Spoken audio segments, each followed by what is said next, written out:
Hola a todos, mi nombre es María Cristina Brusone, soy docente de la Cátedra de Cirugía de la Facultad de Ciencias Veterinarias y también soy cirujana del Hospital Escuela de la Facultad.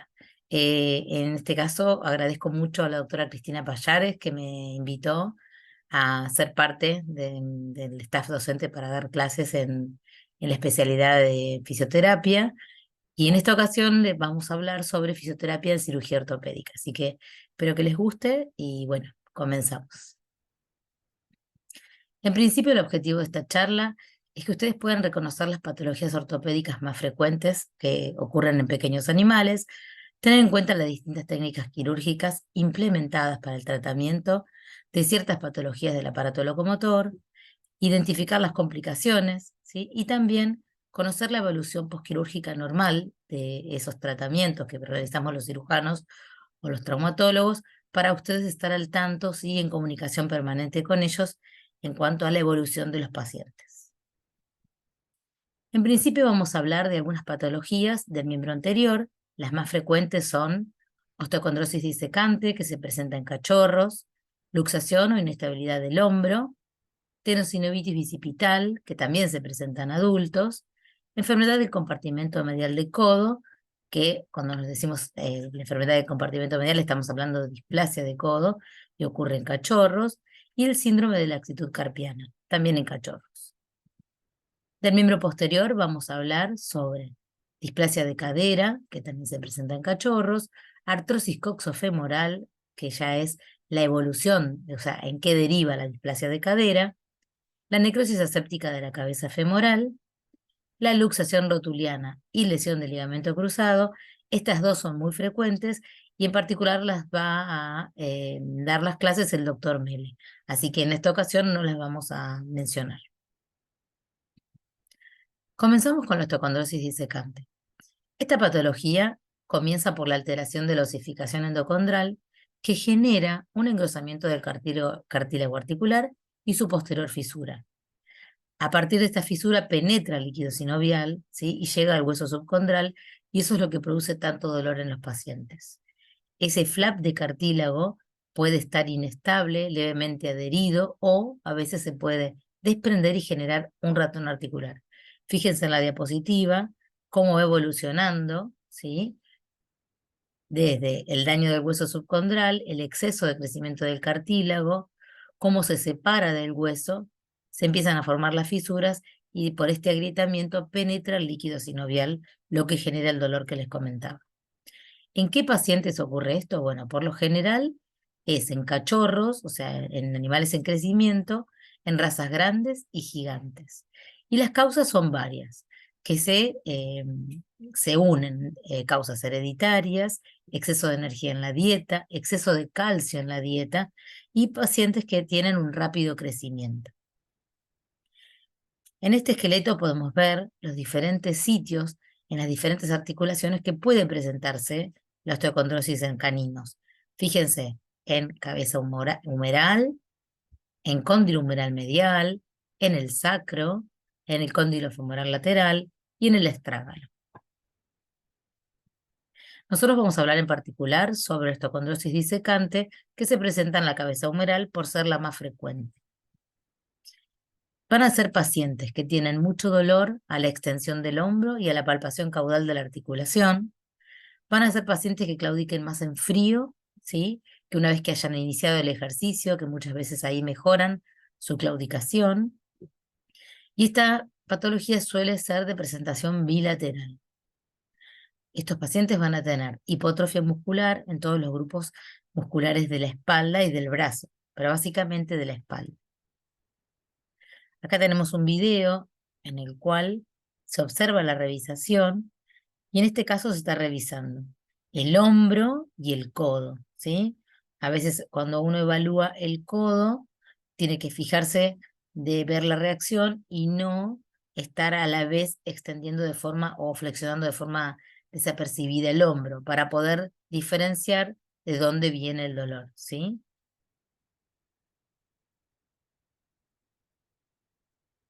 Ahí vemos que está extendiendo el hombro, ahí está evaluando el codo, Calentarlo un poquito. El lado contralateral de vuelta, flexiona carpo, revisa el codo, flexión y extensión, y luego sí va a proceder a la flexión y extensión del hombro.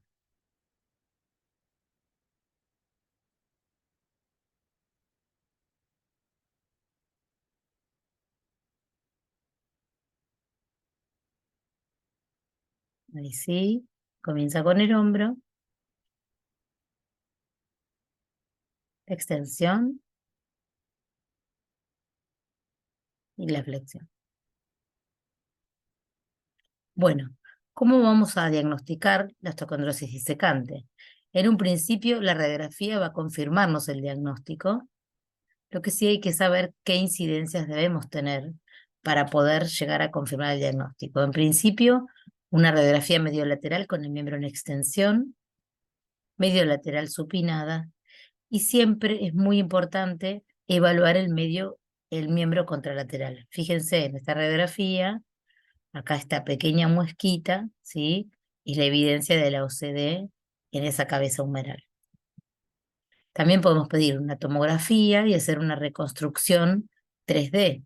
Fíjense aquí, ¿sí? Esta pequeña depresión es la lesión de la OCD en el cartílago. Y también como diagnóstico y tratamiento tenemos la artroscopía, que obviamente sería de elección porque es mucho menos invasiva que una exploración a cielo abierto, ¿sí? Ahí están ingresando a la articulación.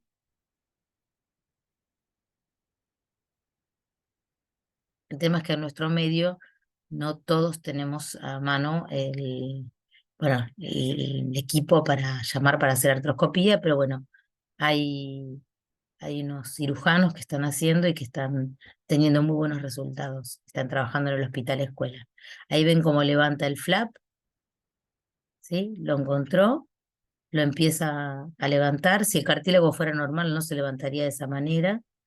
Y luego lo extrae, ¿sí? Fíjense. Muy bien. Entonces, como les dije antes, el tratamiento puede ser quirúrgico por medio de una artroscopía mínimamente invasiva o por una artrotomía exploratoria. Aquí vemos en la imagen el flap, ¿sí? Que debemos despegar y curetear. Estos pacientes son pacientes que, si son diagnosticados en su etapa de crecimiento y se puede retirar el flap con éxito, tienen un muy buen pronóstico, deben retomar rápidamente la actividad y continuar con fisioterapia postquirúrgica. Otra patología frecuente es la luxación medial o inestabilidad del hombro. Esta patología se da en pacientes adultos, pero hay diferencias. En las razas pequeñas son más frecuentes las luxaciones mediales y en las razas grandes o medianas es más frecuente la inestabilidad y no tanto la luxación, ¿sí? En cuanto a las razas pequeñas, la mayor frecuencia de presentación es en caniches. Como ustedes saben, la articulación del hombro es una articulación esferoidea que permite flexión, extensión, abducción y aducción. Entonces, es muy importante conocer qué medios lo estabilizan para saber cuáles son los que fallan en el caso de inestabilidad o luxación. Tenemos que la estabilidad va a estar dada por mecanismos pasivos como los ligamentos glenohumerales medial y lateral, cápsula articular y el ligamento subescapular. Y en el caso de los mecanismos activos, vamos a tener mecanismos pasivos más los músculos bíceps, subescapular, infraespinoso y redondo menor. Estos pacientes van a presentarse con dolor a la palpación y extensión del hombro, claudicación crónica intermitente, atrofia de grado variable de los músculos que conforman el hombro, ¿sí? Y nosotros para evaluar, además del dolor y la inestabilidad, lo que podemos hacer, vuelvo a la anterior, es palpar el tubérculo del acromion y del tubérculo de la cabeza, el tubérculo mayor. Entonces vamos a palparlos y así vamos a ver si están en sincronía o hay uno que esté en mayor diferencia con el otro, como para poder evaluar si está luxado o eso, si yo lo empujo, voy a ver si está inestable. Bueno, las radiografías, fíjense acá, que se evidencia, ¿sí? La luxación. En esta tenemos una radiografía ventrodorsal con ambos hombros extendidos y es muy importante que estén los dos hombros. En otros casos se puede llegar a pedir una radiografía de estrés para poder ver la inestabilidad, en este caso la laxitud articular. ¿Qué tratamiento debemos indicar? Bueno, en este caso nosotros lo que indicamos es, por lo general, tratamiento médico y conservador, que es realizar fisioterapia para fortalecer esos músculos que dan estabilidad a la articulación, utilización de arneses y dar antiinflamatorios y reposo estricto, ¿sí? Por lo menos entre 4 y 8 semanas. Y las técnicas quirúrgicas, en el caso de que continúe con la inestabilidad, lo que hay que hacer es una sutura de la cápsula articular y del tendón subescapular y a veces la transposición del tendón del bíceps. Ahora vamos a hablar sobre la displasia de codo. La displasia de codo, ¿sí?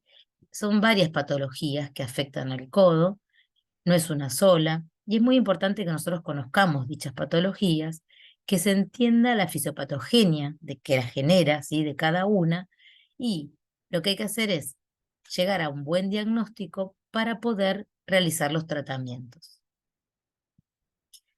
Recordemos que la articulación del codo está formada por 3 huesos, es la articulación húmero-radioulnar, ¿sí? Es una articulación shínglimo que permite flexión, extensión y rotación limitada. La articulación húmero-radial lo que va a hacer es el soporte del peso, ¿sí? Esto es muy importante recordarlo. Y la articulación húmero-ulnar va a ser la encargada de dar la estabilidad en el plano sagital. Entonces, el peso va a estar sostenido por va a estar compartido por el húmero y el radio. Y la ulna y el húmero le van a dar la estabilidad al codo. Ahí tenemos una vista, ¿sí? De frente, y tenemos la ulna, el olecranon, el proceso anconio, ¿sí? Y acá tenemos el proceso coronoides medial y el proceso coronoides lateral. También es muy importante que vean en la ulna, en este caso, el tamaño diferente del proceso coronoides medial con lo pequeño que es el lateral, ¿sí? Lo vamos a ver más adelante. Entonces, cuando hablamos de enfermedad del desarrollo del codo, hablamos de proceso anconio no unido, más la incongruencia articular, el proceso coronoides medial fragmentado, OCD del cóndilo humeral medial, la incongruencia articular, que todo eso va a conformar lo que es la enfermedad del compartimento medial. Y por último, la osificación incompleta del cóndilo humeral. Vamos a ver cada una en detalle. El proceso coronoides medial fragmentado, ustedes recuerdan anatómicamente, el proceso coronoides lo tenemos en medial y en lateral de la ulna, y si ustedes recuerdan, el medial es mucho más grande que el lateral, que es más pequeño. ¿Qué signología van a tener los pacientes con proceso coronoides medial fragmentado? Bueno, claudicación, supinación, abducción del miembro, dolor en la zona medial de la articulación, disminución del rango del movimiento articular, efusión articular a veces muy marcada e hipotrofia muscular. Acá vemos un preparado, ¿sí? Fíjense, la articulación de la ulna con el radio, tenemos el proceso coronoides medial, ven el tamaño, ven el lateral que es muy pequeño, y esta es la cabeza del radio. Si ustedes observan acá, hay un pequeño escalón, ¿sí? Se produjo alguna patología que hizo que la ulna crezca más rápido que el radio, ¿sí? Puede ser por un cierre prematuro o un traumatismo. El tema es que eso genera un escalón, ¿sí? Acá se ve mucho mejor en esta incidencia, y fíjense que hay un escalón. El húmero está depositado sobre el proceso coronoides medial, pero no apoya casi nada sobre la cabeza del radio. Y se acuerdan que era la cabeza del radio la que tenía que cargar, ¿sí? El peso. Entonces, estas presiones anormales generan que el proceso coronoides medial se fragmente, ¿sí? Esa es la causa. Una sincronía de crecimiento entre ulna y radio, la ulna queda más alta, el radio queda más bajo, se genera una asimetría en la articulación y el húmero descarga todo su peso sobre el proceso coronoides medial. Acá vemos a dónde tenemos que nosotros revisar al paciente, que sospechamos que tiene el proceso coronoide fragmentado es en caudal de la articulación, en caudal del codo, y luego bien haciendo presión digital en medial con una leve abducción. Esta es la zona que el paciente nos va a manifestar mayor molestia. Ahora vemos un video, la revisación de este perrito, que es muy bueno, casi no manifiesta el dolor, se está flexionando el codo, y ahí a la presión en medial baja la cabeza y quiere sacar el miembro, ¿sí? Ahí vemos de vuelta, flexiona y extiende el codo, y cuando presiona, el paciente manifiesta el dolor en su cara, ¿sí? Bueno, acá tenemos el mismo paciente, vamos a bajar el volumen, es en el pasillo de la facultad. Fíjense cuando camina el miembro anterior derecho, cómo mueve la cabeza para quitar peso de ese miembro, ¿sí? Está todo el tiempo haciendo balancín con la cabeza. También lo que observamos en el caso de hacer artroscopías para evaluar el proceso coronoides medial fragmentado, a veces son lesiones en el húmero, ¿sí? En medial, y estas lesiones en el húmero se llaman kissing lesions porque se generan por estar en contacto con el proceso coronoides medial fragmentado.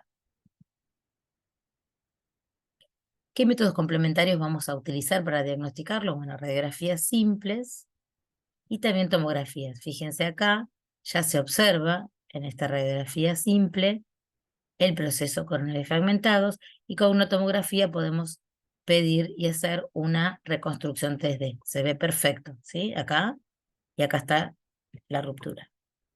Y obviamente la artroscopía, como les mencionaba antes. Entonces, antero-posterior, ahí se ve la lesión, y medio lateral, ¿sí? Además acá se ve cierta irregularidad de osteofitos, ¿sí?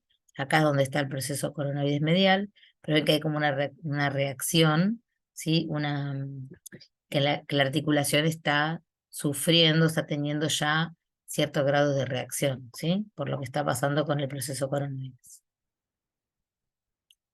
También podemos pedir en posición antero-posterior, en extensión, con 15 grados de supinación. Acá tenemos la comparación, un paciente normal o el lado contralateral normal y el lado afectado, ¿sí? Ahí se ve la lesión. Bueno, ¿qué tratamiento instaurar? ¿Quirúrgico o conservador? Bueno, acá vamos a tener que decidir entre diferentes variables, según el grado del dolor del paciente, el grado de claudicación, la edad, la respuesta al tratamiento, ¿sí? Ante todo eso, uno va a intentar que el tratamiento sea conservador, pero si el grado de dolor es altísimo, la claudicación es de cuarto grado, es un paciente que ya está terminando el crecimiento y no tiene respuesta al tratamiento conservador, bueno, intentaremos el quirúrgico. Pero en primera instancia lo indicado es el conservador, que es controlar el peso, dar protectores de cartílago, limitar el ejercicio, comenzar con el tratamiento de fisioterapia para fortalecer toda la musculatura, y se pueden administrar AINES y analgésicos, ¿no? Combinados. Otra patología es el proceso anconio no unido. ¿Se acuerdan cuando hablamos de displasia de codo? Bueno, acá tenemos la anatomía, el radio, la ulna, acá ya este lo conocemos bien, que es el proceso coronoide medial, y acá tenemos el proceso anconio, ¿sí? Fíjense, acá tenemos en un preparado y acá tenemos en una radiografía. Si ustedes observan, acá se ve más o menos, pero ven que hay un espacio gris, que es porque el proceso anconio está no unido, y fíjense en este caso que hay una asimetría, ¿sí? En la articulación. Acá está la cabeza de radio y acá está, ¿sí? La ulna, la parte articular de la ulna. Acá hay un escalón. ¿Por qué se genera el proceso anconio no unido? Bueno, ahora les voy a ir contando. Fíjense acá. Tenemos en este preparado el proceso anconio y el proceso coronoides medial y el proceso coronoides lateral. Estas son las regiones que van a estar en contacto con el húmero, ¿sí? Pero a veces ocurre que el menor crecimiento del cúbito, ¿sí? O el mayor crecimiento del radio, hace que se genere un escalón. Fíjese, acá se ve bien. El radio está más alto que la ulna. Entonces, el húmero contacta demasiado con el proceso anconio y termina generando una gran presión sobre esta zona, ¿sí? Acá ocurrió algo que hubo, por ejemplo, un cierre prematuro de la ulna, quedó más chiquita, se cerró su crecimiento, el radio continuó su crecimiento y se generó este escalón, esta sincronía. Bueno, acá tenemos cómo se daña por las presiones el proceso anconio. El proceso anconio tiene un núcleo de crecimiento independiente que cierran todos los cachorros más o menos a los 4 meses. Es decir, antes de los 4 meses yo voy a ver una línea radiolúcida, pero luego de los 4 meses debería estar cerrada, salvo en el ovejero alemán que cierra a los 5 meses, pero eso es normal. Cuando el proceso anconio, pasado los 5 meses de edad, no se una, ¿sí?, al resto del cúbito, yo voy a tener pacientes con claudicación, dolor, efusión articular, y una de las formas de diagnosticarlo, aparte de la revisación, es hacer una radiografía mediolateral en flexión, ¿sí? Acá vemos, mediolateral en flexión. Acá se ve la línea. Y acá tenemos un preparado con el proceso anconio no unido. ¿Ven que acá hay una pequeña grieta? Este es Hans, un ovejero alemán que fue al hospital escuela. Si ustedes ven, no tiene un grado de claudicación manifiesto, pero cada vez que apoya el miembro anterior derecho, que presenta cierta claudicación, hace balancín con la cabeza.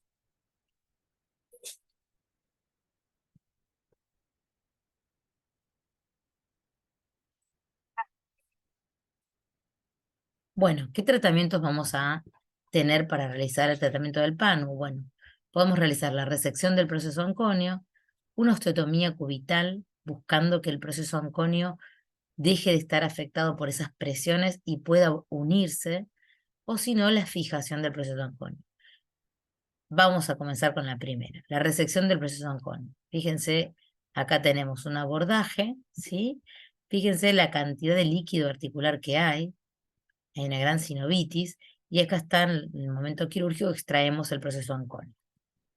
Otra posibilidad es una osteotomía cubital dinámica, es decir, si nosotros hacemos una osteotomía cubital dinámica, va a elevarse el olecranon por la tracción del tríceps y va a aliviarse la presión que sufre el proceso anconio.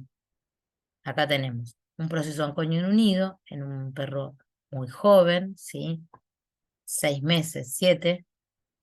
Y una vez que se hace la ostectomía, ven que falta un fragmento del cúbito acá, esto se eleva y el proceso anconio se eleva también y deja de estar tan presionado. Entonces, si ustedes ven esta radiografía, se volvió a unir solo, naturalmente, porque ya no tenía la presión del húmero, ¿sí?, sobre él. Obviamente que hay que hacerlo en pacientes bastante jóvenes. Si no, tenemos que o sacar el proceso anconio o intentar su fijación. Y acá en intentar su fijación puse muchos signos de pregunta porque la verdad que es muy complejo y pocos cirujanos lo realizan. Y eso es una cirugía que suele fallar. Así que o hacemos la ostectomía de muy jóvenes o intentamos resecar ese proceso anconio. ¿Cómo es el pronóstico? Bueno, en aquellos casos que se hace la ostectomía cubital dinámica y el proceso anconio se vuelve a unir, el pronóstico es muy bueno. En aquellos casos en que uno saca el proceso anconio, pero no había en ese momento incongruencia articular, es reservado a largo plazo, pero es bueno a corto plazo. Y en el caso de que haya incongruencia articular, ahí en ese caso, aunque yo saque el proceso anconio y la incongruencia persista, el pronóstico es reservado a corto plazo. Y acá tenemos a Hans en el postquirúrgico de la extracción del proceso anconio. A Hans se le sacó el proceso anconio, fíjense. Ahí está. Es cortito el video, muy cortito, pero si ustedes se fijan bien, Hans no está balanceando la cabeza cada vez que...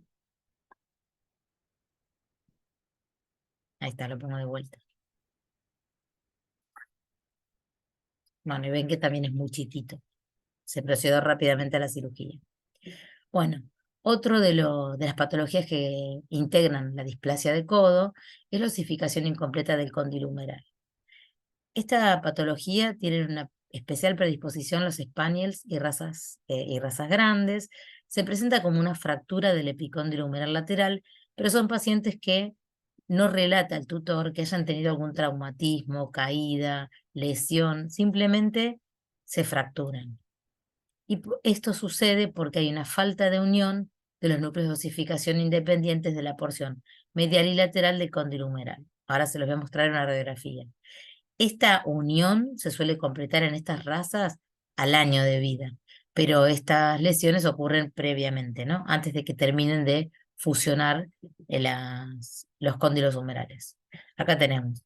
Se presenta, si uno ve esta radiografía, dice, bueno, se cayó, se lastimó, pero en realidad es espontánea. Y es porque acá hay un núcleo que no se une entre el lateral y el medial. Esta radiografía es del miembro contralateral de este paciente, que ven que no está fracturado, pero si ustedes observan con detalle, perdí el cursor, acá está, hay una pequeña grieta que demuestra que no está fusionado, ¿sí?, la porción medial y lateral de los epicóndilos del cóndilo humeral. El tratamiento es como una fractura habitual, ¿sí? Fíjense, un tornillo de compresión y una placa. Pero bueno, el tema es saber que en estas razas hay una predisposición, entonces, si sabemos y hacemos una radiografía y vemos que en el otro miembro tiene esa todavía no unión, se puede llegar a poner un tornillo de compresión antes de que ocurra la fractura.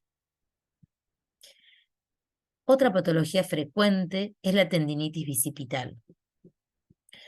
Es una causa frecuente de claudicación del miembro anterior en perros adultos, ¿sí? Puede ocurrir en razas medianas y grandes, y en realidad se desconoce un poco por qué ocurre, pero se cree que es por traumas directo, indirecto o uso excesivo. Lo que van a tener estos pacientes es en la zona del hombro, ¿sí? En esta zona van a tener inflamación crónica, el tendón va a estar inflamado y a veces puede llegar a tener cambios distróficos y hasta calcificarse. Van a comenzar con una claudicación sutil, pero que empeora con el ejercicio. ¿Se acuerdan a la diferencia de la OCD? Pero el OCD ocurre en cachorros y esto es una afección de perros adultos. ¿Cómo hago yo para localizar bien el dolor y la molestia de este paciente? Bueno, voy a hacer presión digital profunda en el hombro, particularmente en el surco intertubercular, ¿sí?, que por donde pasa el tendón del bíceps, y lo que voy a intentar es flexionar el hombro y extender el codo. Y ahí presiono. El dolor es muy manifiesto, así que no va a ser muy complicado el tema de encontrar el foco de dolor en estos casos que tienden tendinitis bicipital. El tratamiento suele ser conservador, ¿sí?, reposo estricto de 4 a 6 semanas, fisioterapia y administrar antiinflamatorios. Otra patología que es bastante frecuente en los cachorros, ¿sí?, en este caso es en los cachorros, recuerden, es las laxitudes articulares, en particular en el carpo. Acá tenemos algunas fotografías de hiperflexión carpal, ¿sí? Ven cómo están hacia craneal los carpos, pero en este caso suele ocurrir por una contractura del músculo carpocubital y también se debe a una falta de sincronización del crecimiento entre el hueso y el tendón. Es una etapa. A veces son pacientes que crecen muy rápido y que no se les da una dieta específica para cachorros, entonces lo indicado es cambiar la dieta, hacer fisioterapia y por lo general entre 1 a 4 semanas, es decir, al mes, suele resolver solo. No hay que vendar ni colocar ninguna clase de férulas, es algo que ocurre en el crecimiento en las razas grandes, pero lo importante es ajustar la dieta, ¿sí?, y el ejercicio como para que esto pase lo más rápido posible. Y una afección similar es las hiperextensiones de carpo, que ocurren también en los cachorros, también de razas grandes, ¿ven? Es muy impresionante, parecen plantígrados. Obviamente en la anamnesis debemos investigar que no haya ningún trauma, no sé, si cayó de una terraza, obviamente que puede tener una patología similar, pero en este caso son cachorritos sin ninguna clase de trauma. Bueno, es lo mismo que en el caso anterior, razas grandes, crecimiento rápido, a veces hay un defecto en la nutrición que le están aportando a ese cachorro, así que lo que hay que hacer es cambiar la dieta, reposo, fisioterapia y lo mismo. Suele resolver más o menos al mes. Ahora sí vamos a comenzar con el miembro posterior. Y en este caso, una de las patologías más frecuentes que tenemos es la displasia de cadera. La displasia de cadera es una condición hereditaria, ¿sí?, que lleva a la incongruencia articular. Y la consecuencia de esto es la enfermedad articular degenerativa. Pero es muy importante saber que todos los perros nacen con sus caderas sanas. El tema es que es multifactorial que se desarrolle la displasia de cadera. Acá tenemos, ¿sí?, un recordatorio anatómico, ¿sí?, la cabeza del fémur, el cuello, el cuerpo y el acetábulo, que esto conforma la articulación coxofemoral. Entonces, ¿qué sucede cuando un paciente tiene displasia? Bueno, ese paciente va a presentar seguramente laxitud de la cápsula articular, incremento del líquido articular, con el tiempo va a desarrollar osteofitos acetabulares, que lo que intentan es darle estabilidad a la articulación, que está inestable. También, si esto sigue avanzando, va a haber una destrucción del margen acetabular dorsal, que es aquí, ¿sí? Y eburnificación del cartílago articular, es decir, el cartílago se va a ir limando y desapareciendo. En los pacientes jóvenes, nosotros lo que vamos a tener es lesión del cartílago articular y a veces microfracturas inaparentes del acetábulo. Luego con el tiempo, al ir desarrollándose la displasia de cadera, es decir, que sigue avanzando esa incongruencia y laxitud articular, puede haber cambios a nivel óseo, como la deformación de la cabeza o la deformación o aplanamiento del acetábulo. Cuando ese paciente crece y se vuelve adulto o se vuelve geronte, lo que vamos a tener es la consecuencia de la displasia. Ya no es un perro displásico, sino que tiene la consecuencia de la displasia, que es la enfermedad articular degenerativa. Y ahí va a tener dolor, ¿sí?, por la artrosis, por la atrofia muscular y por el resto de alteraciones que generan esta patología. Entonces, los pacientes nacen con caderas normales, la genética, el ambiente, o sea, es multifactorial, puede desarrollarse la laxitud articular, que hasta los 4 meses esa laxitud es normal y es esperable, ¿sí? Cuando nosotros revisamos a los pacientes, hasta los 4 meses pueden tener cierta laxitud articular, por eso es muy importante la revisación bilateral, pero luego de pasados los 4 meses, los que van a tener esos pacientes y siguen desarrollando esa laxitud es una incongruencia articular. Y pasados los 8 meses o 12, ya podemos decir que se instaura la enfermedad articular degenerativa. Entonces, la laxitud, foco, esto es muy importante, normal hasta los 4 meses. Luego, inestabilidad articular, que es anormal a partir de los 4 meses, ¿sí? ¿Cómo detectamos nosotros en el consultorio la inestabilidad articular? Bueno, por la prueba de Ortolani. Esta prueba se puede realizar con el animal despierto o el animal sedado, se pone de cúbito dorsal en la camilla y lo que vamos a hacer es presionar el fémur hacia la camilla para que la cabeza del fémur, ¿sí?, empiece a estirar la cápsula articular y luego lo que vamos a hacer es abducir el miembro.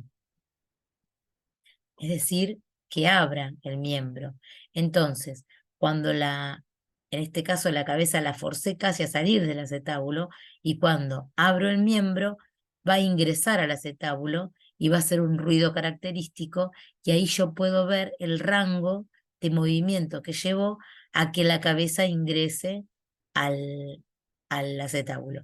O sea, no debería hacer ningún ruido ni debería salirse la cabeza. Si la cabeza se subluxa o se mueve y luego hace ese ruido al ingresar, es que es el signo de Ortolani positivo.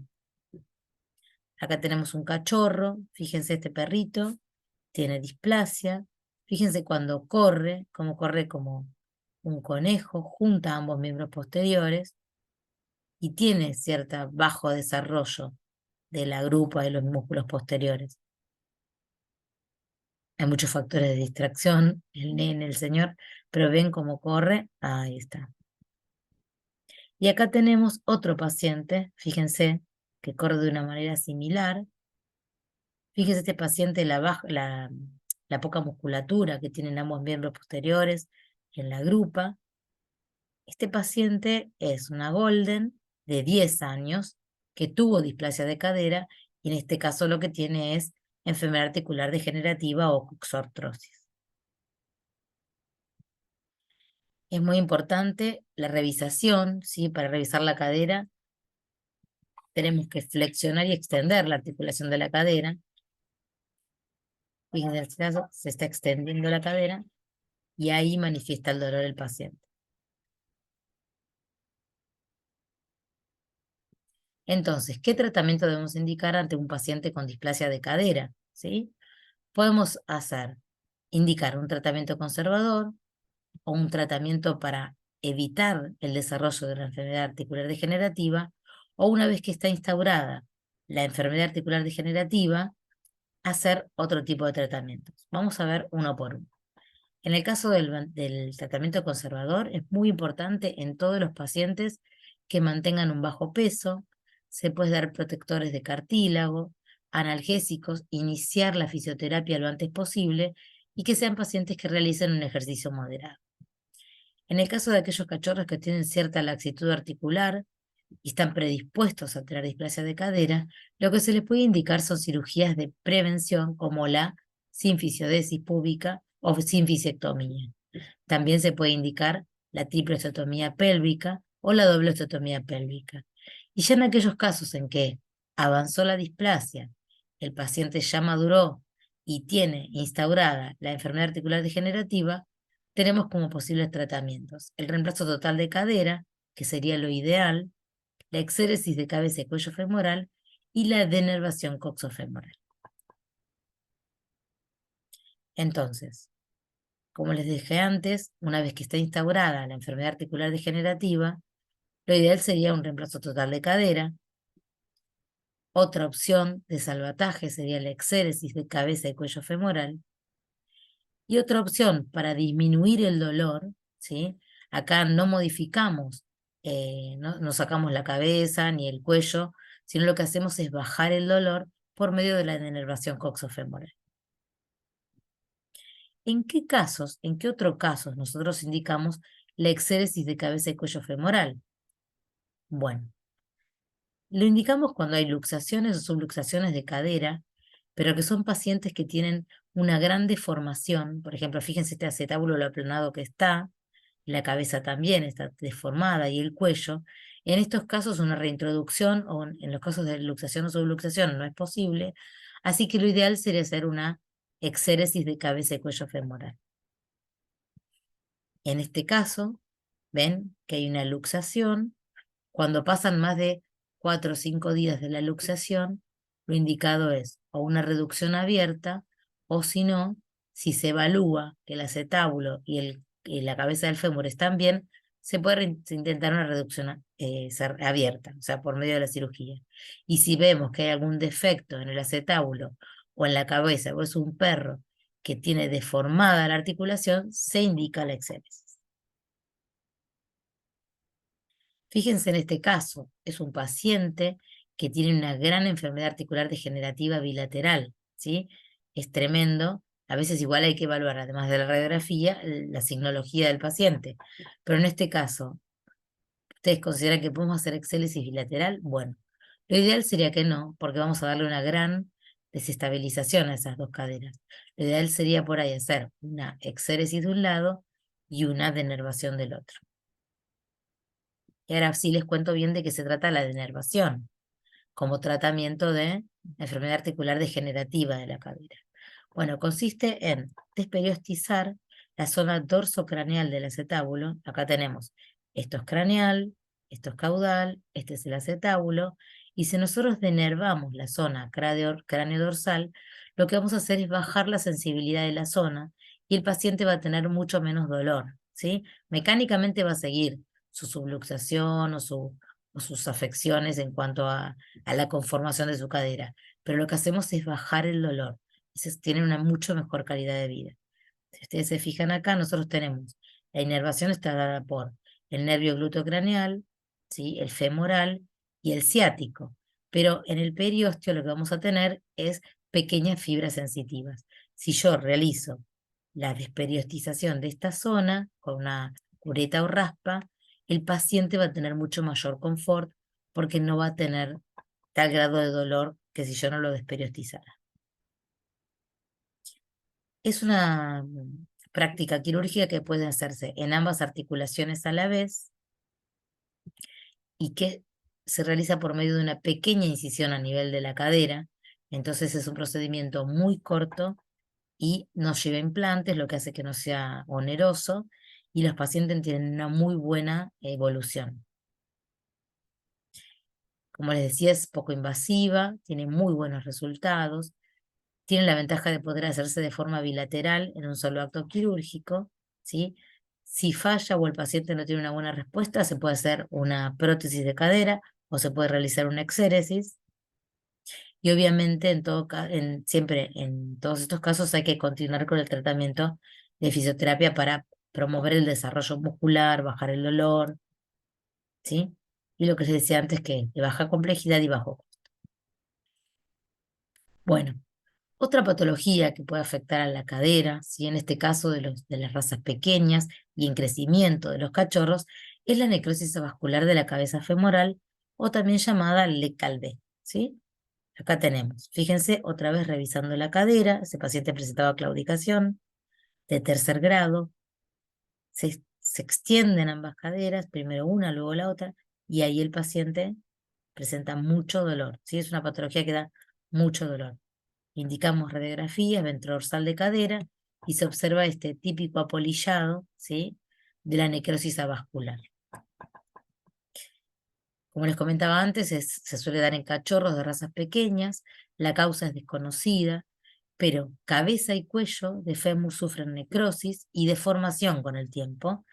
El animal tiene mucho dolor y llegan hasta tener la claudicación de cuarto grado. El diagnóstico se puede realizar por medio de radiografía o por medio de ecografía.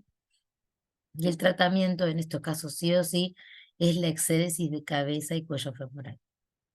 Se realiza un corte a nivel del cuello, si no debe quedar restos de cuello para que no toque con el acetábulo y siga generando dolor. Acá tenemos un paciente, ¿sí? Con Le Calvé en su miembro izquierdo y acá tenemos posquirúrgico con la exéresis realizada. Por último, y me imagino que estarán un poco cansados, vamos a hablar sobre la laxitud ligamentosa, en este caso de gatitos, ¿sí? Es laxitud ligamentosa tarsal, que también es llamada twisted leg. Nosotros tuvimos algunos pacientes en el hospital, creo que llegamos a tener 3, que los tratamos en conjunto con el equipo de fisioterapia de la doctora Payares. Miren, esta fotografía no tiene muy buena calidad, pero me la mandó el tutor de la paciente que vivía en una provincia en el norte, se lo mandó a una conocida a ver si podíamos hacer algo. Fíjense cómo tiene miembro posterior, como si estuviera retorcido, por eso la patología también es llamada twist leg. Cuando le hicimos radiografías vimos que a nivel óseo su esqueleto estaba completo y bien, lo que tenía solamente era laxitud articular y empezaban a contraerse los músculos y el miembro adoptar una forma incorrecta. Así que lo que decidimos hacer es someter a cirugía al paciente, con muy corta edad, tenía 3 meses la gatita, ven sus miembros cómo estaba, y lo que hicimos nosotros es colocar tutor externo, ¿sí? En ambos miembros, respetando la forma normal del miembro, los ángulos, ¿sí? De tanto del tarso. Acá ven, respetamos en realidad los ángulos del tarso y se lo dejamos 20 días. Y el paciente deambulaba y la verdad que tuvo una evolución excelente y cuando se los retiramos, los tutores, tenía una vida normal. Obviamente que continuó con el tratamiento de fisioterapia, pero nunca más tuvo laxitud ligamentosa. O sea que es algo bien de bebés. Esta es Feli, otra gatita, fíjense, muy chiquitita. Esta gatita la tenía una veterinaria, un miembro no estaba tan afectado como el otro. Y en el caso de Feli, lo que hicimos fue colocar maneas por debajo y por arriba del tarso. Fíjense el bajo desarrollo, ¿sí? De los músculos de los miembros posteriores. Acá tenemos la otra manea por arriba del tarso Era una gatita muy chiquitita, pero que también, fíjense acá, ya había crecido bastante, evolucionó correctamente, igual tiene la manea puesta. Así que lo importante en estos casos fue actuar rápidamente antes que el animal siga creciendo, porque la deformación en sus miembros iba a ser mucho más grave.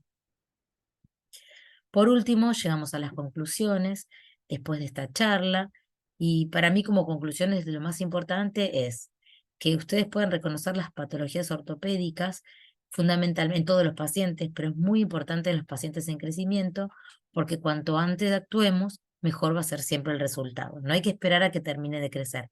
Esa frase hay que sacarla de nuestro vocabulario. La terapia física debe ser indicada tanto en el pre como en el posoperatorio, y siempre apenas a los 2 días de terminar la cirugía ya puede comenzar con terapia física para una pronta recuperación y vuelta al ejercicio. Es fundamental que todos los veterinarios que actúen con esos pacientes conozcan la evolución habitual y normal posquirúrgica de las patologías ortopédicas, porque si ven que algún paciente no está evolucionando correctamente, se pueda actuar de inmediato y no esperar a que se complique el cuadro, ¿sí? Y por último, es muy importante la comunicación y el trabajo en conjunto, tanto de cirujanos, traumatólogos y fisioterapeutas, para poder atender al paciente de manera integral. Bueno, espero que les haya gustado la charla, y cualquier duda dejo ahí mi mail, me pueden escribir o si no me contactan por medio de la doctora Payares. Hasta luego.